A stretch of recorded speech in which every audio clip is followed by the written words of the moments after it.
तो हम गए थे हमारे दोस्त की बड़ी बहन की शादी में और इन लोगों ने भाई साहब लड़कों वालों से मैटर कर ली। को क्या तकलीफ है भाई? तो बात शुरू होती है सुबह से, जब मेरी माताश्री में छोटे भाई की चोटी बना देती, क्योंकि इसका कहना है मुझे बाल बड़े करने। मेरा मुंह तो निकल गई। फिर मैं छत पे आता हूँ वैसे नजारा चेक करने के लिए और साथ में चाय पीने के लिए। और हाँ, पता नहीं माता जी ने चाय में से क्या मिलाया था कि चाय पीने के मेरे दिमाग के गधे और घोड़े भाई दोनों की दोनों 80 की स्पीड दौड़ रहे हैं। क्योंकि इतना मोटिवेट तो मैं कृष्णा की गाने सुनने के बाद भी नहीं होता, क्योंकि भाई 10 पुशअप मारी है वो अलग बात है, 10 पुशअप मार के भाई सीधे मौत है मेरी।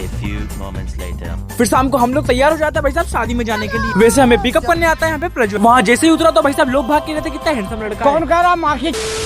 अंदर घुसते से भाई साहब इन लोगों के कीड़े ना फुल एक्टिव मोड पे आ जाते हैं। और अगर भाई साहब इनके बॉडी के कीड़े एक बार फुल एक्टिव मोड पे आ जाते हैं ना, तो उसके बाद ये लोग अपने बहू बेटी के लक्षण भूल जाते हैं। उतने में ही यहाँ पे आ जाती है बारात। तो प्रज्वल की फैमिली वाले बोलते हैं चुपचाप आके गेट पे खड़े हो जाओ तुम लोग। यहाँ पे मुझे दिया जाता है इतर भाई साहब बारातियों को लगाने के लिए। सारा काम निपटाने के बाद और मान सम्मान टेकने के बाद भाई साहब हम लोग निकल जाते हैं भाई साहब खाना खाने के लिए। पर बड़ा भाई रात के 11 बज गई थी तो मैंने तो कुछ नहीं खाया। पर रात के 11 बजे और फिर रात के 3 पर भाई साहब इनका मुंडा कभी बंद नहीं होने वाला खाने के लिए।